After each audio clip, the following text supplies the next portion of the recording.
ሰላም ቤተሰብ እንዴት ናችሁ? በያላችሁበት ሰላማችሁ ይብዛልኝ። ይህን ቪዲዮ ላይክ ሼር አድርጉልኝ።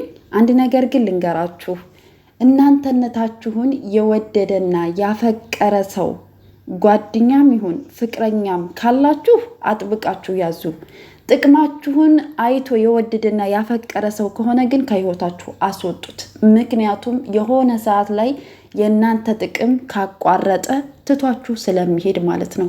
እናንተነታችሁን ግን የወደደና ያፈቀረ ሰው በከፍታና በዝቅታ ውስጥ ግን አብሯችሁ ነው። እስከ መጨረሻ ድረስ ዋጋ ይከፍልላችኋል። ይችን ነገር እንድታስቡበት ፈልጋለሁ። በጥቅም ያልተሳሰረ ፍቅር ማለት የሀይሚዬና የብሩኬ ፍቅር ነው። እነሱ ሲገናኙ ምንም አልነበራቸውም። ከዜሮ ነው የጀመሩት። በመተሳሰብ በመከባበር በመዋደድ ነው እዚህ ደረጃ አንተ ትብስ አንቺ ትብሽ እየተባባሉ እዚህ ደረጃ የደረሱት ማለት ነው። ገባችሁ አይደለ?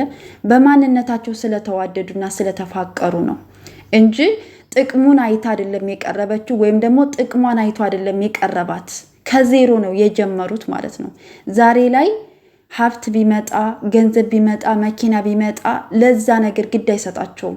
ምክንያቱም እውነተኛ ፍቅር ገንዘብን ጥቅምን ስለማያይ ማለት ነው። ገባችሁ አይደለም? ልባምን ሴት ማን ሊያገኛት ይችላል? ዋጋዋ ከቀይ እንቁ ትበልጣለች፣ የባሏም ልብ ይታመንባታል ይላል አይደለ? ልባም ሴት ናት፣ ጠንካራ ሴት ናት፣ ጀግና ሴት ናት፣ የስራ ሴት ናት፣ አስተሳሰቧ ስማርት ነው የምንላት በምክንያት ነው። ብሩኬ በጣም ጠንካራ ወንድ ነው፣ ጀግና ነው፣ ስማርት ነው፣ አርቆ አሳቢ ነው። ለሚስቱ እኩል ከኔ ጋር እኩል ሁኒ፣ የኔ ይበቃል አይደለም ያላት። ገባችሁ አይደለ? ከኔ ጋር እኩል ሁኒ፣ እኔ ያየሁትን ሁሉ እንደዚህ አይነት ወንድ በዚህ ምድር አሁን ላይ አለ? እንደዚህ አይነት ወጣት አሁን ላይ አለ? እንደዚች አይነት ሴት አሁን ላይ አለች? የለችም። ሁሉም የራሱን ጥቅም የሚያስቀድም ራስ ወዳድ ብቻ ነው አሁን ላይ ያለው። አይደለም መኪና ተገዝቶላችሁ፣ አይደለም ብዙ ነገር እየተደረገላችሁ ማለት ነው። እነሱ እንደዚህ አይነት ነገር አያስተሳስራቸውም። ገባችሁ አይደለ? ብዙ ሰዎች ስላላችሁ ነው ይሄን ነገር የተናገርኩት ማለት ነው። የምታውቋቸው ታውቋቸዋላችሁ። ብዙ መናገር አይጠበቅብኝም ማለት ነው። አንዳንድ ሰዎች ግን ብዙ ነገር ታወራላችሁ። ምናልባት ቪዲዮዎቻቸውን ከመጀመሪያ ሂዱና ከየት እንደተነሱ ማየት ትችላላችሁ ማለት ነው። ሀይሚ ትናንትና አይደለም መኪናውን አልፈልግም ያለችው፣ ልመልስልህ ያለችው ወዲያውኑ ያንኑ ቀን ነው። እኔ ይሄ መኪና ለእኔ አስፈላጊ አይደለም፣ ያንተን እቅድ ያንተን አላማ አሳካ፣ ይሄ ከኋላ ይመጣል፣ ችግር የለውም፣ ምኞታችንን ስኬታችንን እናስቀድም፣ ነጋችንን እናሳምር፣ መቅደም ያለበትን እናስቀድም። አያችሁ፣ ልባም ሴት ነገዋን ታሳምራለች። ቤቷን እንዴት መምራት እንዳለባት፣ ምን መቅደም እንዳለበት ጠንቅቃ ታውቃለች። ሀይሚዬን ጠንካራ ሴት ናት፣ የስራ ሴት ናት፣ ጀግና ሴት ናት፣ ልባም ሴት ናት የምንላት በምክንያት ነው። በቃል ሳይሆን በተግባር ሁና ስላሳየችን ነው የሴቶች ተምሳሌት የምንላት። ብሩኬን የወንዶች ተምሳሌት፣ ጠንካራ ጀግና የተግባር ሰው ቆፍጣና ስለሆነ በተግባር ሆነው ስላሳዩን ነው ሀይሚዬንና ብሩኬን ከልባችን የምንወዳቸው፣ የምናደንቃቸው፣ የምናከብራቸው በተግባር ስለሚኖሩ ብቻ ነው። ገባችሁ አይደለ?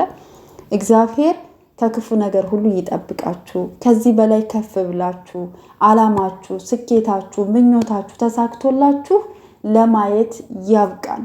ለብዙ ወጣቶች ተምሳሌት የምትሆኑ ቃላት የማይገልጻችሁ እንቁ የሆናችሁ ምን ልበላችሁ፣ በጣም እወዳችኋለሁ ከማለት ውጭ ሌላ ምንም አልላችሁም። የእውነቴን ነው የምላችሁ። ዛሬ የራሱን ጥቅም የሚያስቀድም ራስ ወዳድ በበዛበት ጊዜ አይደለም ሰታችሁት፣ አይደለም ሳሰጡት የእናንተን የሚመኝ የእናንተን እንትን የሚል በሆነበት ጊዜ እነሱ ግን ጥቅም አይደለም ያስተሳሰራቸው። ፍቅር፣ ንጹህ ፍቅር፣ በማንነት የተፋቀረ ፍቅር ታውቃላችሁ እንዴት ደስ እንደሚልኩ።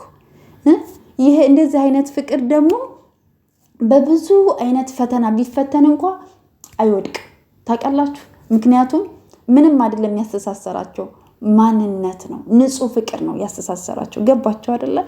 ለዚህ ነው ማለት ነው። እና ሀይሚዬ ምንም ነገር ማድረግ ትችላለች፣ ብሩኬ ምንም ነገር ማድረግ ይችላል። ሁለታቸውም ይችላሉ። ሀይሚዬ ለብሩኬ ስኬት የምታስብ የምትጨነቅ፣ ብሩኬ ደግሞ ለሀይሚዬ ስኬት የሚጨነቅ የሚያስብ ባል ነው። ባልና ሚስት ደግሞ ከአንድ ወንዝ ይቀዳሉ ማለት እነሱ ናቸው። እግዚአብሔር ከክፉ ነገር ይጠብቃችሁ። መድኃኔዓለም እንደው ወላዲተ አምላክ ቅድስት ድንግል ማርያም ጥላታችሁን፣ ምቀኛችሁን፣ አስመሳይ ወዳጃችሁን ፈጣሪ ያጥፋላችሁ ነው የምላችሁ። ሌላ ምንም አልላችሁ። መድኃኔዓለም ይጠብቃችሁ። መልካም ጊዜ። ትለዩብኛላችሁ።